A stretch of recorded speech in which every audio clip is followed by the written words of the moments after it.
Samdach Excellency, ladies and gentlemen, welcome once again to Cambodia Economic Growth Policy Dialogue. Today I have a pleasure to have two good friends, Ambassador Santo and Dalton, from Indonesia, and I must say that I really like their batik. Beautiful batik. So we're going to have a lot of discussion, not just on batik, but on other things, but particularly on diplomatic, bilateral relation, economic, cooperation, that sort of thing. And it would be a good perspective because Indonesia is,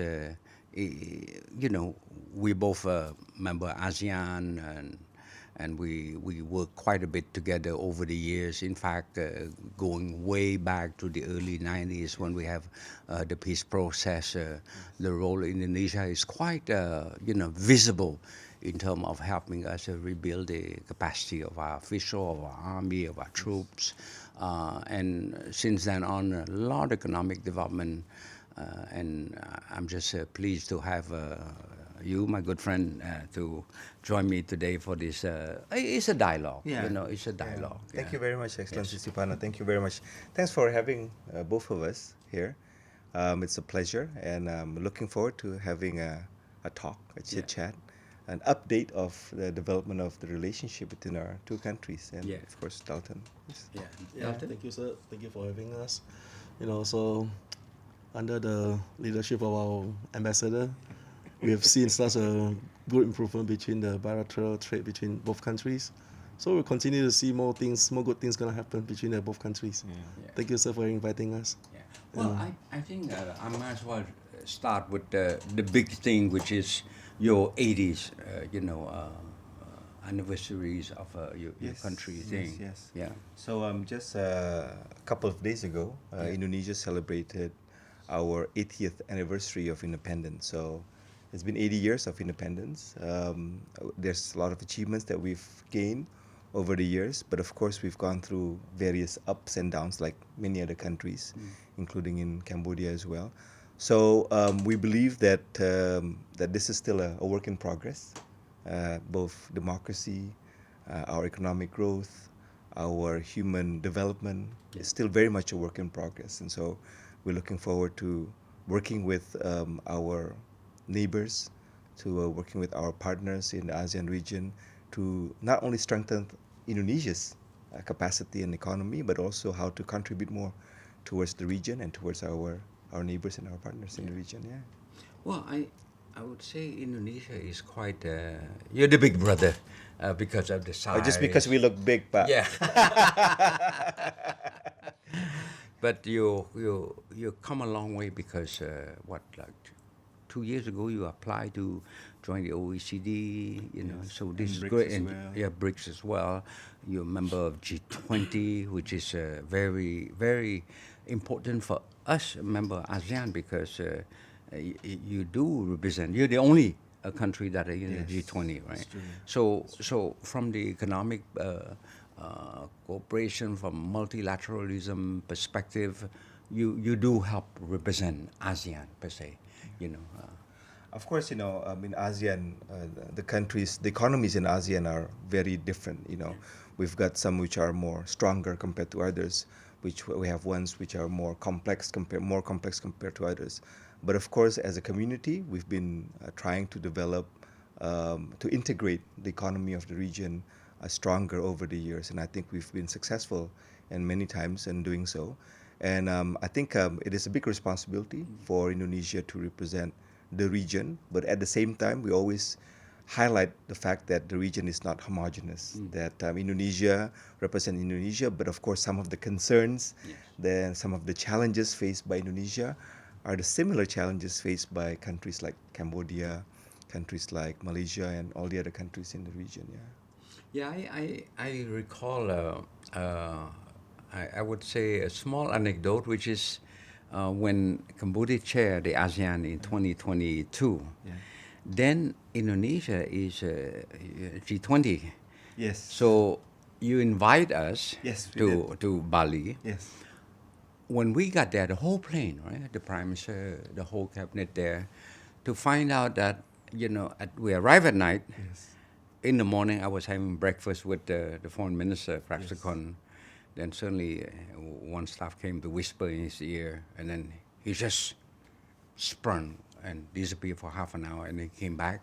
He said, "Oh, the Prime Minister have COVID." Yes, I remember that very well. So I was in Bali as well, Yes. actually, at that time. So we all, because of COVID, the whole plane, we have to fly back home. So we could not attend. Right? So it's It is an anecdote, but it actually happened, but and at that time I was in charge of arranging bilateral meetings. Yes. And one of the meetings that was supposed to happen but never took place was a meeting by then Prime Minister Hun Sen with our President Jokowi at that time. But of course, because of the conditions, it didn't happen. But Yeah. it's part of diplomacy. It's part of interactions between Yes, countries. Indeed, yeah. So from that perspective, would diplomatic relation with Cambodia is like 66 or 65 years? Last year it was 65 years. 65, okay, So, yeah. last year it was 65 Yeah, years. So okay. this year it's 66. Yeah. And of course, we see that there's been a lot of achievements, a lot of growth in the cooperation between our two countries. But at the same time, I believe that there is a lot of room to further enhance the cooperation between our two countries. Our economic cooperation is still not where it's supposed to be. Our people-to-people interactions also need to be strengthened. Not enough Indonesians know about Cambodia, not enough Cambodians know about Indonesia. So these are some of the things, the challenges that are being faced by the embassy. Fortunately, we have a strong community here in Cambodia, including our business community in Cambodia. Maybe Pak Dalton want to share some of the. You've been here for a long time as well, Pak. So, This is correct. so have you seen it? Yeah.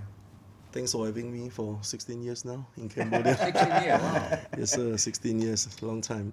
So I think to add to what our ambassadors just mentioned, the confidence level between the both countries need to further enhance. There's a lot of real information was not passed through each other's.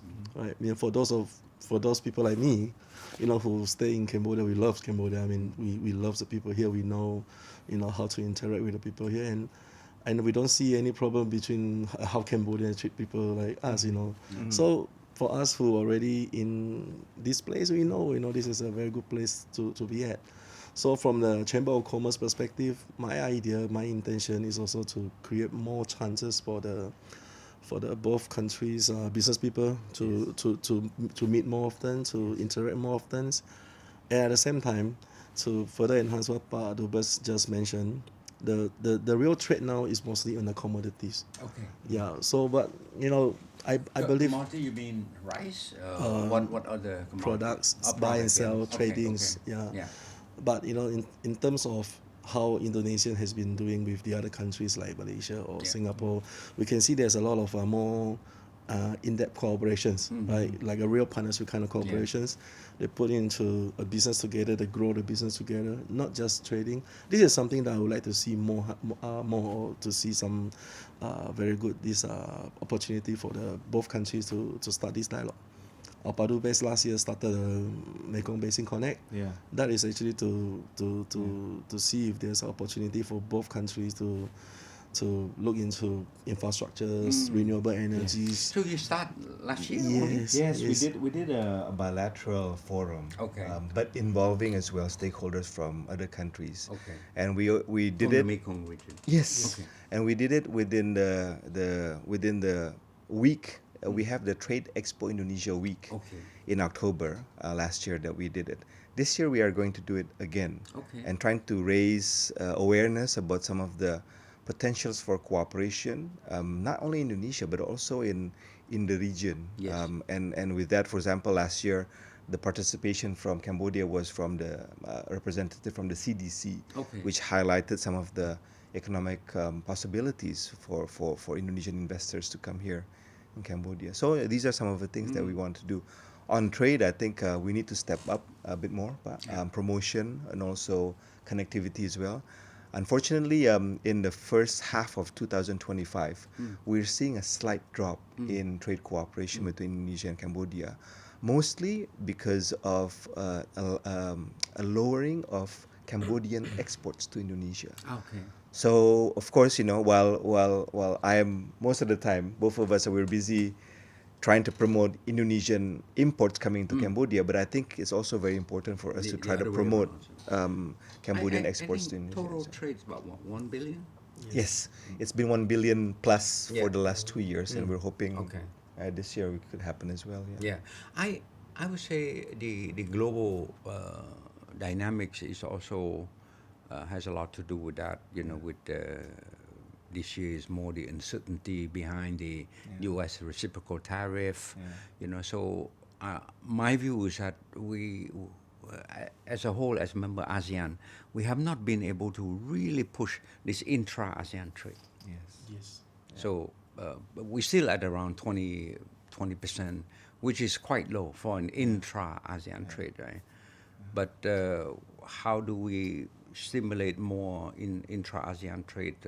We have ASEP, for example. These are all trade instruments that private sector, particularly the chamber, can really tap. Yeah. So for this intra-ASEAN trade, which in some of my article I keep encouraging the ASEAN country to work together, which is actually, to me, this is the lowest hanging fruits that the ASEAN's businessmen have, right? So instead of looking towards further to the other part of the world, I mean, the economy in this region are growing very well. It's steadily growing, continues to grow. So it's to start looking at this country as the the trade partners, the economic penetration partners. I mean, let's take a look at our further neighbor, the Chinese investor. They have been looking at Indonesians, they're looking at Cambodia as a place to invest. There must be a reason for them why they're investing here, isn't it? So, but in the other way, we are not investing in ourselves. So I think this should be further improve from probably forums or business opportunities like Padubas, this Mekong Basin Connect. I think it's one of the very good example, right? It doesn't have to be one party invest to the other. It can be a co-investment, or like what his recent video say, it can be a trilateral investment. Indeed. Correct. So, but at least it's still in ASEAN. I like this notion of trilateral investment. It's like ASEAN plus or Indonesia, Cambodia plus. Yes. Because at the end of the day, it's all, I think in a way, there's an old expression that better to trade with closer by, than because in commodity, weight matter. Yes. You cannot hope to export a lot of commodity to market as far as Europe or the US, for example, except for high value commodity. But Indonesia, you have right now how many 200 some million population already? 248 million, 280 million. Sorry. 248. There's a lot of Indonesians, but a lot of rice eater. Yes, it's true. So I think I remember the first time I had the opportunity to pay a courtesy call to Samdech Tipade, Prime Minister. He stressed the need for us to enhance intra-ASEAN connection, in particular intra-ASEAN trade. I was actually surprised that he would raise that, but it stuck in my mind that I think in Cambodia there's always been an effort, a wholehearted effort to use the ASEAN productivity base, production base, as well as the ASEAN consumer base as well, to somehow allow our region to grow together. I mean, the biggest challenge is the fact that a lot of ASEAN countries produce the same products. Yes, exactly. But we are seeing that various ASEAN countries are now moving to different areas as well, to different fields. Indonesia is moving into development of electric vehicles and all the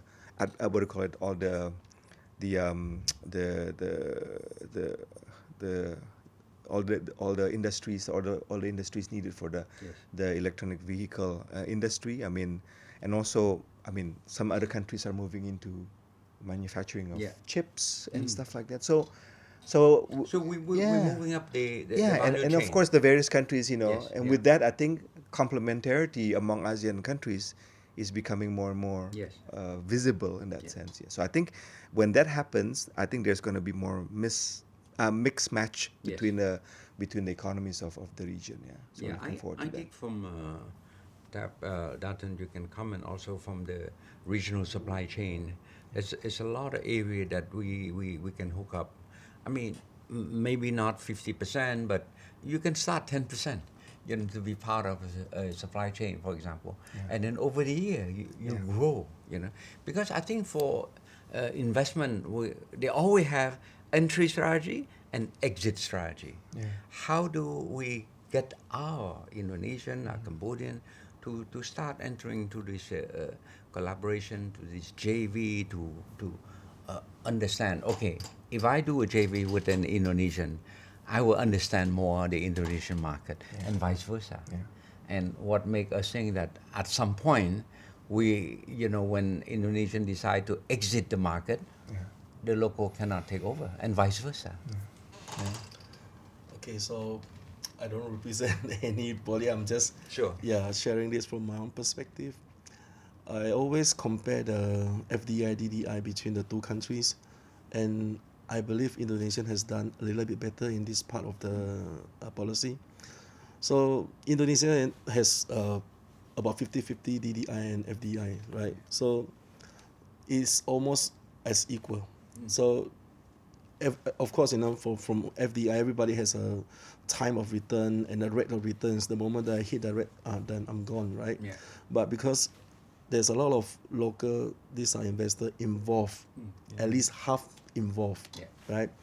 For the Indonesian business people to continue that business, it's not that difficult. And usually in that kind of arrangement, if you put up, say, 50-50 into the equations, it's not difficult to buy over the other partners. Yeah. Let's say if the FDA decided, okay, Cambodia next year I want to exit, this is what I have on plate, are you willing to take it over? And in Indonesia we have this skill transfer policy, right? We have those things that we need to be sold in Indonesia. We have the localization needs, at least 40% need to be built in Indonesia. So this is like how China did it in the past. You come to invest, you have to transfer your knowledge. So because of the ownership of the company is almost equal, the local partners will always try to enhance. Hey, can you actually improve your productions? I mean, it's like how you force your partners to keep passing on the technology, right? That kind of thing. So the moment that you pass more, that's mean your people will learn more. That's mean this will create a lot of multi-industry in the future.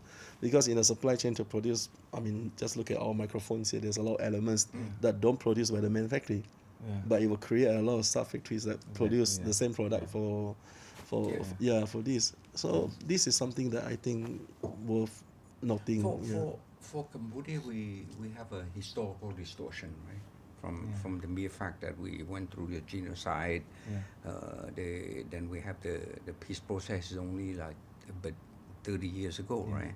So from 93 onward for about 20 some years, the focus is a lot about democracy, about reducing poverty, making sure there's no electricity blackout 3 times a day, less pothole in the street. So a lot of the work of the private sector, they were left alone because the state was not in a position to help them by default, right? Because we're a least developed country, number one.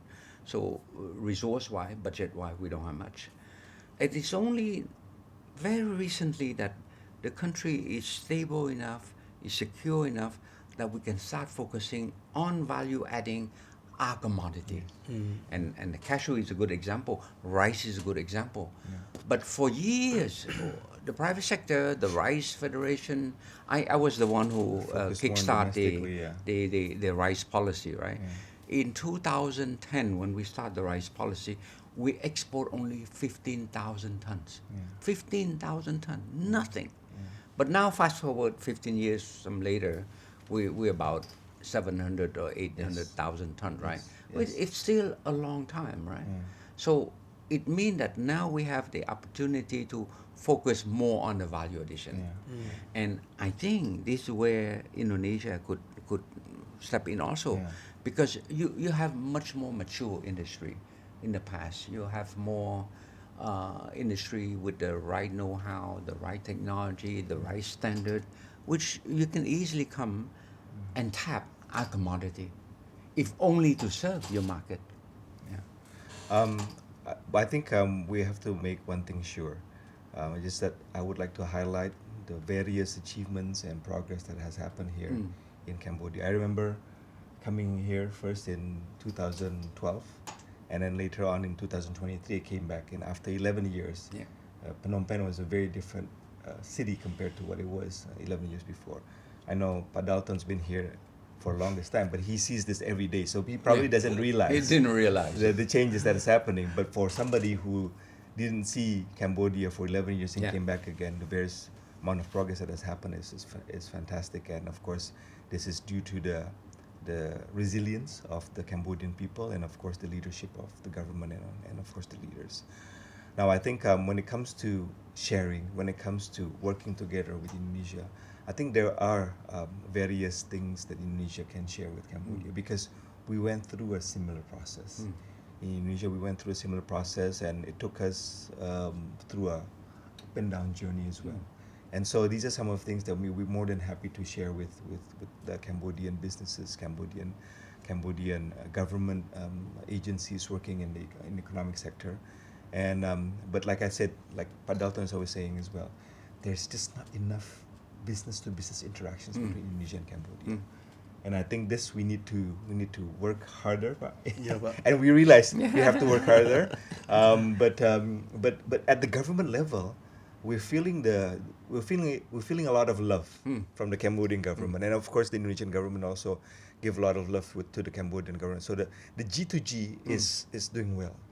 Now how do we get the B2B? The B2B, to be more understanding that Indonesian businesses will say, there's opportunity in Cambodia, and Cambodians can say, look, there's opportunity for Indonesians here.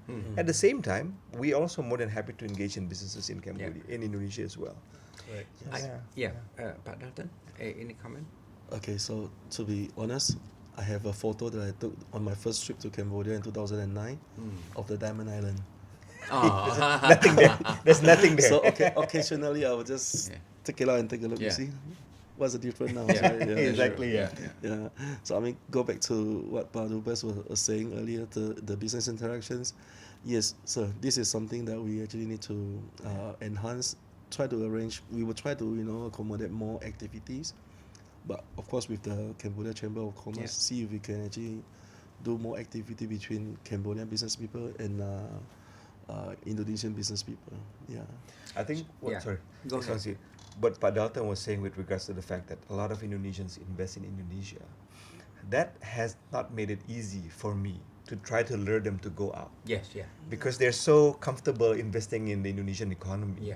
And for them to come here to Cambodia and say, look, you can invest in certain production, manufacturing companies and all that. They say, well, I'll have to do my due diligence. But this will happen, Pa, if they meet the right connections, the right businesses, the right people who say, look, your money is good in Indonesia, but your money in Cambodia is as good as well. I want to sort of like shed a bit perspective, because you see, Cambodia is always about understanding the historical distortion. Everything is start with that fundamental acknowledgement that the country is a young country from a development perspective, because the war affecting everything, right?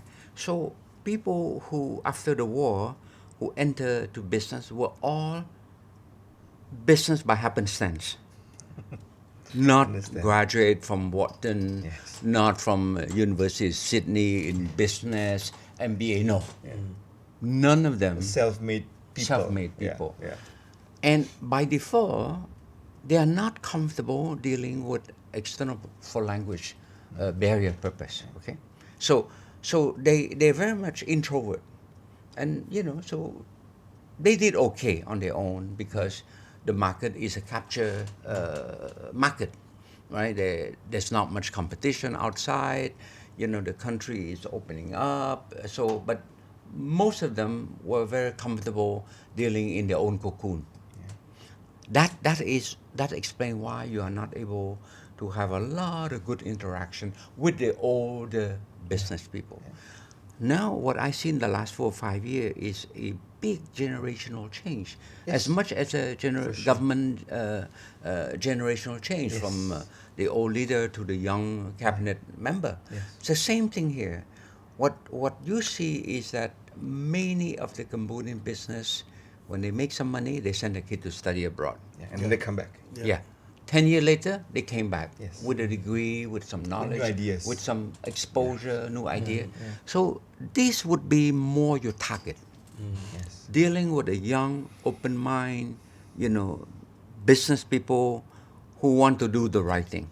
I mean, I'm not saying the old one are not doing the right thing, but when you graduate from University of Sydney with an MBA, you want to pay tax. You want to be compliant. You understand what the ESG is all about. So these are the sort of market capture you need to aim for. Excellency, this is exactly what I did when I first came here. The first group of Cambodians that I brought to Indonesia to have a look at the Indonesian economy and see the potential for interactions with Cambodia are young business people. Their ages are in the 20s and the 30s as well. So this is exactly what you're referring to, the next generation. And of course, what is important for me is that because a lot of them were trained abroad. And when I mean abroad, it's either in Australia or United States or in the UK. So or even probably in China as well. So their perspective is based on that. But they don't see what's happening around the region. I mean, they probably know Singapore, but that's the limit of it. So I wanted them to say, okay, you got good ideas. You want to elevate the businesses of your family, of your country, but you're looking too far away. Why don't you come to Indonesia and see? Exactly. So we've been successful. I've been able to continue being friends with these people who I brought to Jakarta for the first time, and I'm very happy to see them. Their businesses are growing as well, and hopefully in the future they will have in the back of their head. I think we need to go to Indonesia for certain things that they need to do in order to make their business grow. The way I see is a lot of. You say we ASEAN we export a similar thing, but I like to look from the complementarity aspect of it. That we have rice. What can you do with I would say the processing from rice, for example, which I think Indonesia probably have more experience. In cashew, what can you do in terms of byproduct? These are the things that we Cambodia, we don't have the knowledge yet. We lack a lot of this exposure.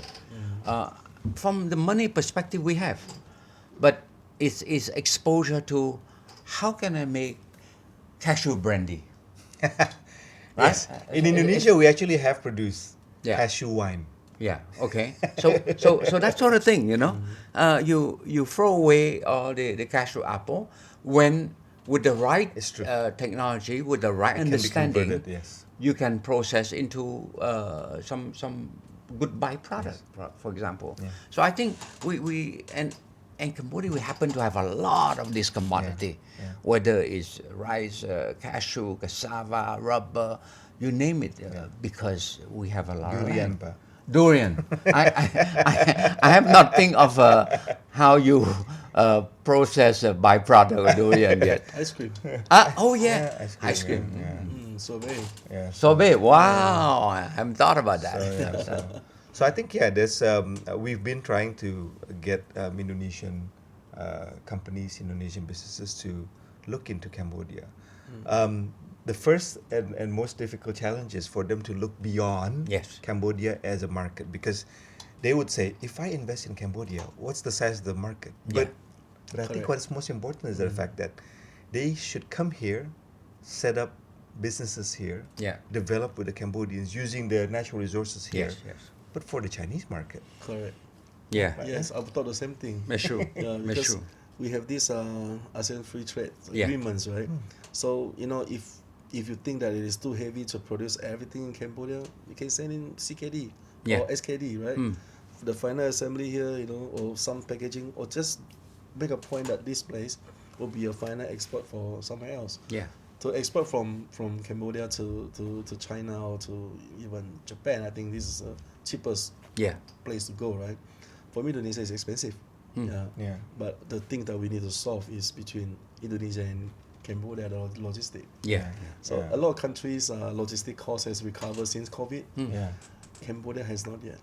This is one of the fallback parts. So we need to see how do we improve the logistics. Yeah, I met with the CEO of the Sihanoukville Port Authority the other day, and he explained to me the plan for the next 5 years to deepen the port to I think 14 meter, and eventually to like 20 meter. So in other words, in about 5 years' time, our port can accommodate all the vessels in the world. That would be good. So we no more a feeder port to Singapore or to Gangnam, Yes. right? Yeah. So that should lower the transaction cost. Yeah. But for commodity, the Daejeon Canal Yes. would be a game Yes, changer. yeah, definitely. It'd be a game definitely. changer because the northern part of Cambodia where it's all agriculture commodity, it finds its way. You see our Mekong River is underutilized. Yeah. With the exception of a few ferry and a few sand dredger, that's it. And those afternoon boats, but Yeah, for, that's sights- it. That's for it. sightseeing. Yeah. For sightseeing, that's Yeah. it. It's so underutilized in terms of transport, right? Yeah. But these are the opportunity if you have a bit of long-term vision. Yeah. Long-term vision, yeah. And I was just recently in Kampot and Kepa, Yes. where I met with the governors there as Yeah. well. Tried to get them to see potential cooperation of sister province cooperation. And the reason for that is that so that people become familiar with Kampot and Kep. And so when we introduce potential investment products in those provinces, Indonesians will not be, oh, where's Kampot or where's Kep? Yeah. So most important thing, to get the names right. You know? Yeah. Siem Reap is a well-known name in Yeah, Indonesia, exactly, Angkor Wat, exactly, Phnom Penh, yeah. But some of the other places which in the future, after the Funan Techo Canal has been constructed, I mean, Kampot and Kep will definitely be Definitely, yes. a very high place, a very important place for investment. And for Indonesian, it's a coastal area. Yes. So they're very comfortable, you know. Yes, and with tourism and stuff like that as Yes, well. Yeah, so yeah. there's a lot of potential cooperation there. So, Basha, I want to shift a bit to more on a multilateral issue. You did mention in the opening that Indonesia is trying to be a member of the BRIC, Yes. your OECD member, your G20. So Indonesia is, in ASEAN, is on the forefront, leading the grouping, ASEAN grouping, to play a very good role in the multilateral aspect, right? So, I mean, I also understand that you applied to join the CPTPP also, no? a while ago. A while ago, yeah. So I think with Indonesia, But the BRIC is more. yes, more. eminent, That's yeah. So at the beginning of the year, Indonesia has been allowed entry into BRICS. So we are now part of BRICS. Oh, is that right? Yeah, Officially now? We're official. Yeah, Awesome. we've participated in the recent Brazil. BRICS summit. Yes, Yes, President Prabowo was there as a member of BRICS. Beautiful. But what I think the most important, the basic principle of our foreign policy, especially now under the leadership of President Prabowo Subianto, is we want to participate in all the various forums where we see Indonesia playing a role in contributing towards the forum or in contributing towards whatever the forum is aiming towards, and also how that forum could contribute towards Indonesia domestically, be it defense, security, economy, people-to-people interaction, socioeconomy. So that's the basic foundations of it. And I think, but at the same time, we recognize that in ASEAN, even though we are the largest economy, even though we are one of the initiators of ASEAN, we always regard Indonesia as being equal to any other ASEAN countries as well. That's why opportunities are always given to some of the smaller countries to be chair of ASEAN. But at the same time, it's a community. So in a community, of course, you have, like you said, I mean, if to use the easy word, brothers. There's always a bigger brother. There's always a younger brother. There's always a bigger sister and a younger sister as well. We take turns listening to the needs and the concerns of the various countries. So I think it is very important that we maintain that Indonesia is not an overbearing country here in the region, that the community is built upon the fact that all countries are equal and they have equal say in how this region should move. Well, I remember fondly the 2020 when you have the ASEAN, 2022 when you chair the G20. G20, yes. I was the Sherpa. Oh, you were there? I was Cambodia Sherpa. Oh. We attended Labuan Bajo. You were there, yeah. Yes. So I mean, that's a new area. It's a new tourism area. Yeah. It's I didn't have a chance to go see the what you call the pink beach as well at the Komodo. The Komodo dragons. Yeah. Komodo dragons. Yes. I didn't have a chance. I've never seen the Komodo dragon either. Don't worry. But anyways, yeah. But these are the sort of leadership that Indonesia have shown, because for us as a smaller brother in ASEAN, it's important that we could at least tag team with the big brother, right? Particularly on multilateral issue, because for Cambodia, when you deal with multilateral issue, we're too small sometimes, but you need the weight of somebody bigger, right? On climate change, on logistic, on that sort of thing that is driving the dynamics of the multilateral. I think most important thing is that peace, security and prosperity in Cambodia is important for the region, and of course, because it's important for the region, it's important for Indonesia as well. So I think we are no longer living in a world where we shouldn't care about what's happening 100, 200, 1,000 miles away. What is happening here in Cambodia has relevance towards what's happening in the eastern parts of Indonesia. So I think this is why, as a community, we work together towards that particular aim and goal.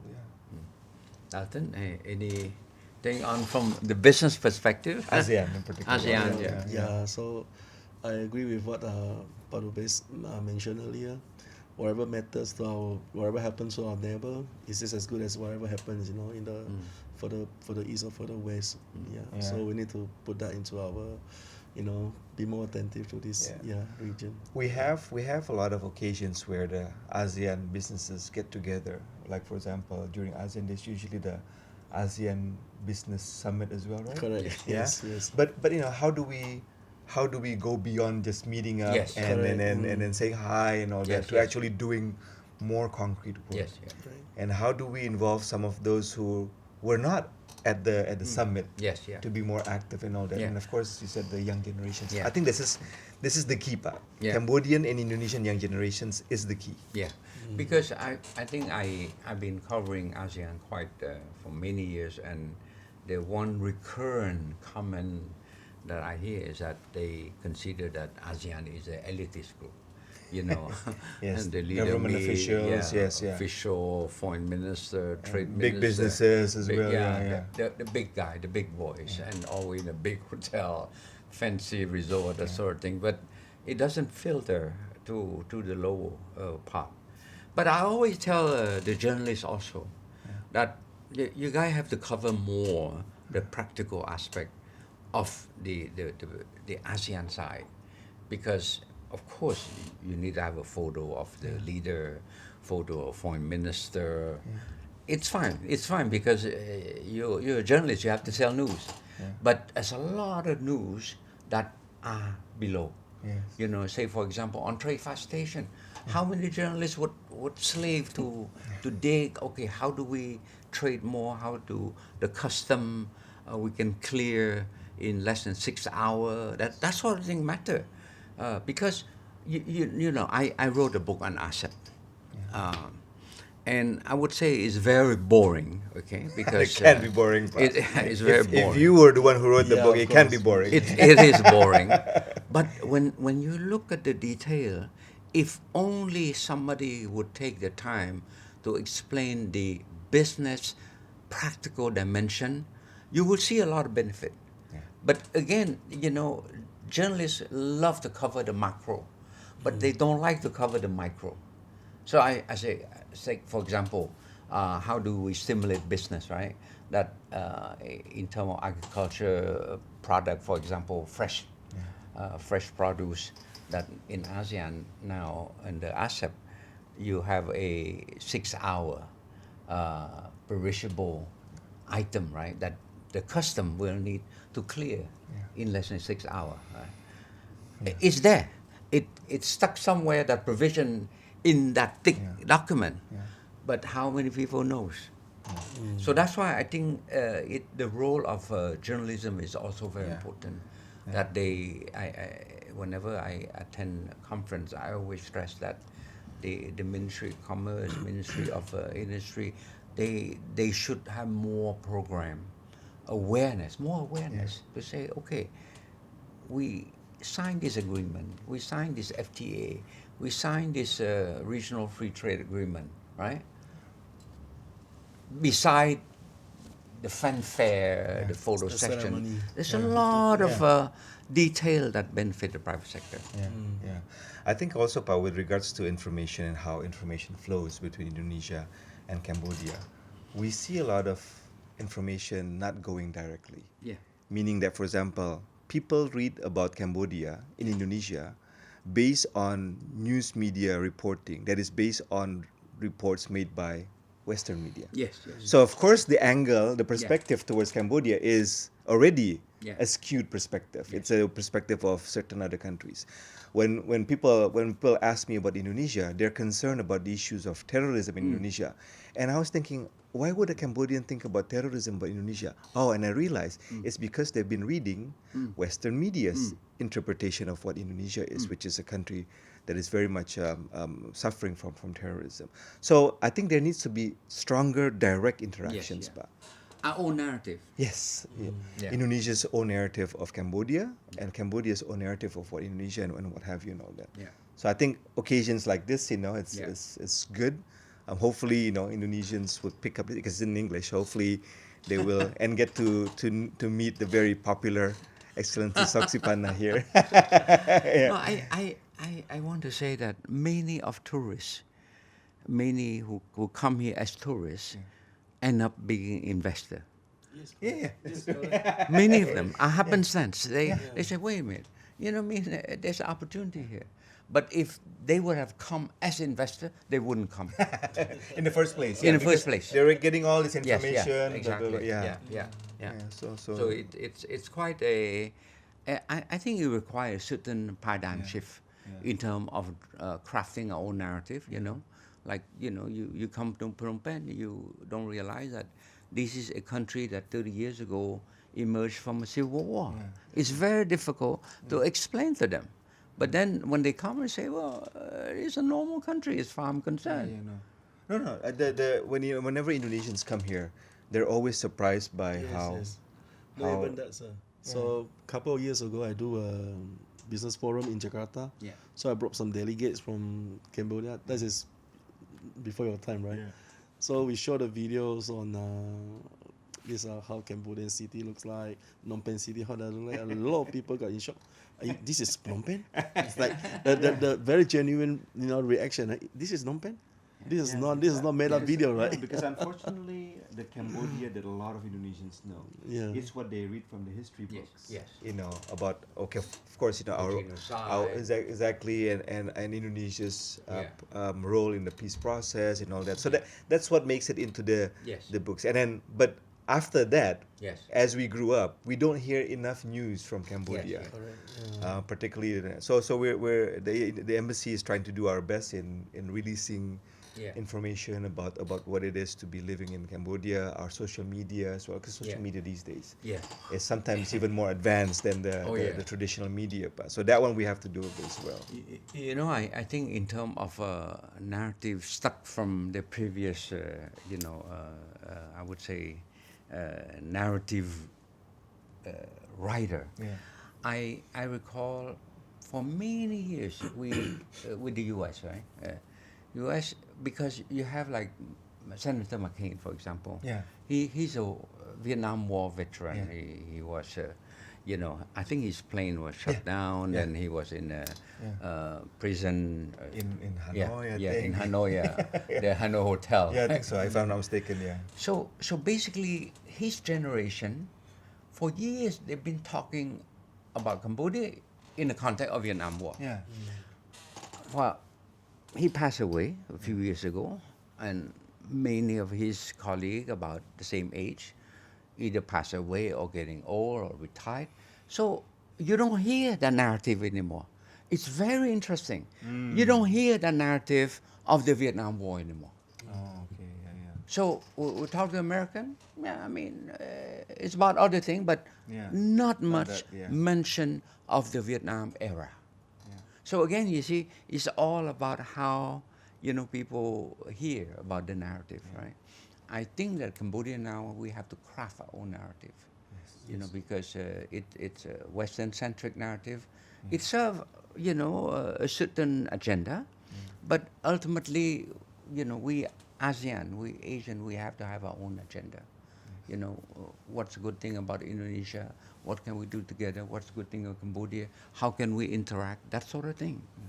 Yeah, yeah. And of course, here we hope that there will be more exposure of Indonesia, so that people are not only aware of the fact that Bali is part of Indonesia, but Yes. also some of the good quality products that come from Indonesia, and how that should be an what do you call it, a door that would lead to other business engagement. Indomie, Yeah. Indomilk. Yeah, my hope is that buying Indomie would somehow lead you to feel, okay, maybe we can do business with Indonesia as a whole. Yes, yes. I mean, so that's our biggest hope. Speaking of Indomilk, I did a research, and I find that in Cambodia now we have a daily demand between 120,000 liter to 150,000 liter per day.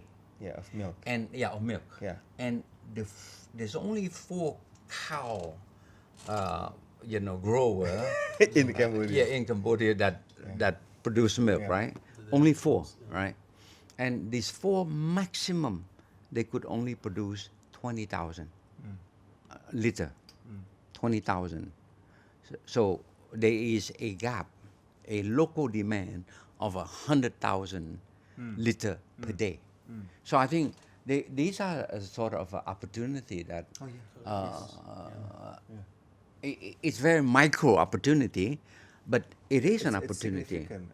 Well, for sure, with Indo Milk, they've been getting a lot of new demands for more imports to Cambodia. But that should also open other brand names in Yes. Indonesia as well. Yes, yeah. And with that, other products as well. Yeah, I mean, aside from the import, they could invest into, Exactly. making the milk here, for Yeah, example. Once the Indonesian businesses recognize, hey, look, our exports to Cambodia has gone up. Yeah. Maybe there is, interest. Maybe there is a room for us to go there. Yes. Not only as traders, but Yeah, also yeah. as Yeah. JV. As JV. Investors. Yeah, I mean, milk is only a micro dimension, but say for example, rice. I mean, they could come and invest into a rice milling facility Yes. to serve only the Indonesian market, for example.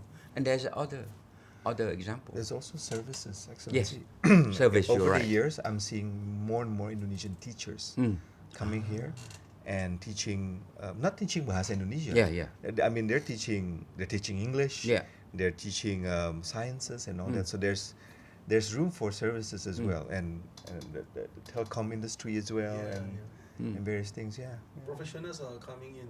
Yeah. We have a lot of Indonesian GMs, Yeah, chief of the the companies. aviation, Okay. yeah, a lot of GMs from here, and of course the tourism industry. And we need good band to play at the Hard Rock. Okay?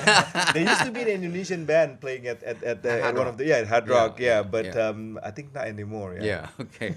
You have our ambassador ready for you. I'm ready to be part of your band, Excellency. But you need to have long hair. That is going to be very That's difficult going to to be do. a while. Oh, that's great. No, I think we cover quite a bit of Thank you, yes. issue from multilateral, from bilateral, ASEAN. So there's a lot of opportunity, to cooperate from my view, right? Yes. Yeah. And I wanted to highlight that this should be an all-out effort. Yes. When I came here, I recognized that our diplomacy needs to be carried out as I'm a football aficionado, so it has to be total football. Yeah. It cannot be only the government working towards strengthening cooperation. It also needs the main stakeholders. Yes. And of course, one of the main stakeholders is of course the business community, both in here, the Indonesian business community here in Cambodia, but also how they interact with our business community back home in Indonesia. Yes.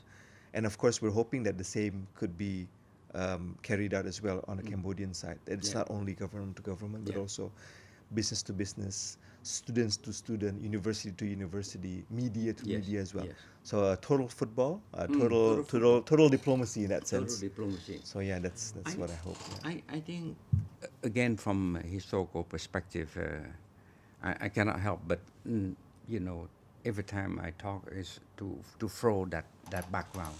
Because that background sort of like explain a lot of things that is happening now, right? After the war, the Cambodian business don't have the resource. Now they have the resource. And that's why now it's much easier to connect them because, let's say, Dalton, if you wanted to do a reverse trade delegation to Indonesia, right? They can support themselves. What they need is a connection and entry point. They finance themselves. While 20 years ago, it's not possible. Correct.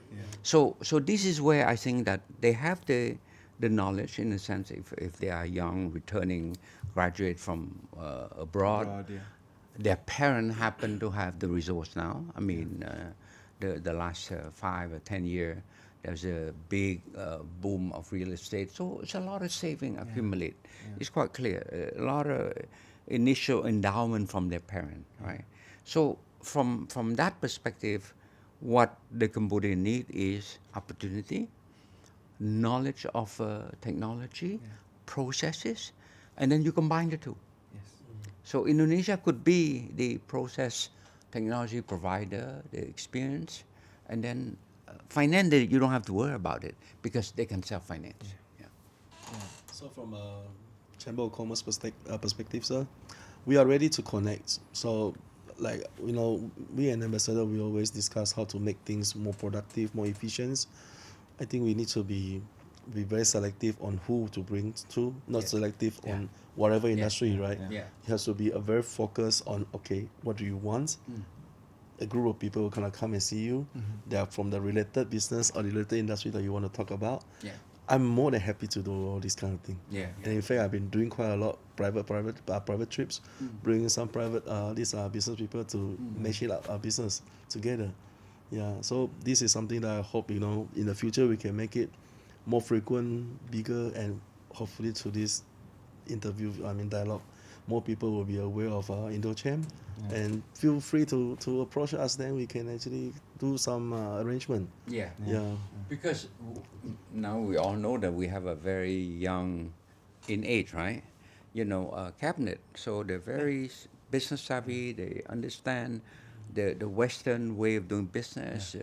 So opportunity is there for sure. Indeed, yeah. Opportunities are there, is there, and also we're trying to get the public also to be more aware of Indonesia, of the potential between Indonesia and Cambodia. And I think while I understand that you always highlight the feeling that Cambodia is a small country and Cambodia is a country that has just come out from the challenges. But I think I whenever I meet the Cambodian students, and I go to universities quite often Yes, here yeah. in Cambodia. Whenever I see them, I always tell, you need to be proud of your country. You need to be proud of the fact that you've achieved so much, but there's a lot of room for Yeah, you to yeah, grow. yeah. Speaking of that, I always tell many of my friends, my Cambodian friend, right? Sometimes they're a bit impatient, you know, and I say, guys, you have to slow down a bit. You have to look backward quite often, because when you look up or you look too much forward, you don't realize that what you went through, your journey there. I recall when I came back and I worked for the UN at that time in '93, we have a blackout 3 or 4 times a day. In Phnom Penh? Yeah, yeah. Oh, really? Yeah, 3 or 4 times a day. Potholes everywhere, you know. So, I mean, from that perspective, you know, we come a long way. Of course. We come a long way. Of course. But you, what we don't want for them to say, oh my God, I mean, you know, the bus or the train is late 2 minutes. You know, I'm gonna complain to the government. You know, why the bus is 2 minutes late, right? No, we don't want to be that. Every government everywhere gets that. Actually. Yeah. Why is late? How late? 2 minutes. Oh, shoot! I thought it was half an hour. So I think we have to look back more, you know. And I've been asked by the Prime Minister to lead a big delegation to go to several countries to learn more about the issue relating to the accession to the CPTPP, right? And, you know, I have a good team, and I keep telling them, I say, look, guys, you know, whatever you learn 20-some years ago in the WTO thing, it's gone. It's complete, now, a lot of new it's a issue, ballgame. lot of new issue, right? But having said that, you know, you have so many technology help, right? AI, all these things here. So, I mean, I look back, I say, oh my God, if 20-some years ago, I have 1/10 of the help that is available now, my life be easy, right? But now, you see, everything is so advanced. I'm an AI IT dummy, okay? Slightly better than idiot. You know, they have this book. AI for dummies. AI dummy and AI for idiot, right? I'm slightly better than the idiot. But it's amazing how we look what we have. And then you realize, okay, I have a lot, right? I mean, I look at the younger generation now. Most of the kids are well educated. They speak good English. You go to in Diamond Island, you mentioned, right? KPMG have what? You know, during lunch hour, you have to fight to get to the lift because there's about 200 of them getting out. Just beside the Morgan Yeah, the Diamond to go to lunch. And you look at their face, they're all young, you know. They're all young. And yet they work for KPMG. So, I mean, the opportunity is there. The craving of the younger generation to perform, to show their boss that they're capable, it's there. It's there. We are also seeing in government as well, Excellency. A lot of young officials in government as well. So I mean, I have a small cabinet, you know, about 16 of them, and they're all young. Yes. The oldest one is 25 years old. And I was told that all of them wear bow ties as well, Excellency. Only one. It takes some courage. At least I got my chief of cabinet to have the courage to wear bow tie. Excellent. But they have this now. So we taught them etiquette, how to dress up well, how, you know. Yes. But they can absorb that very fast, very fast. Yeah. So I was told that my cabinet are probably the best dressed. Well, Ambassador Dalton, it's such a pleasure to have you for this very pleasant chit-chat, right? But it's quite informative, you know. And to the audience who've been watching this program, I hope you can get the gist of our conversation. You know, we're dealing with a good neighbor, a bigger neighbor for sure, but a neighbor that have a lot of mean, a lot of experience, a lot of capacity. How do we, when I say we, I say the younger generation, the young professional, the young private sector, the young bureaucrat, how do you look up, not so far, but Indonesia, we're part of ASEAN. You know, how do we learn from them? How do we find way to cooperate with them? And it's not only from the government side, private sector, business, you know, academia, the intellectual community. All these things is opportunity to for us to embrace and to be a good neighbor. So, Ambassador, on that note, I want to say thank you for coming. Oh, thanks for having us. Thanks for having We are reaching a 45-minute too fast. We could go on another hour. I know. Dalton, thank you so much. Thank you.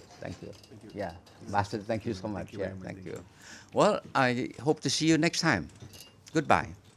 Bye.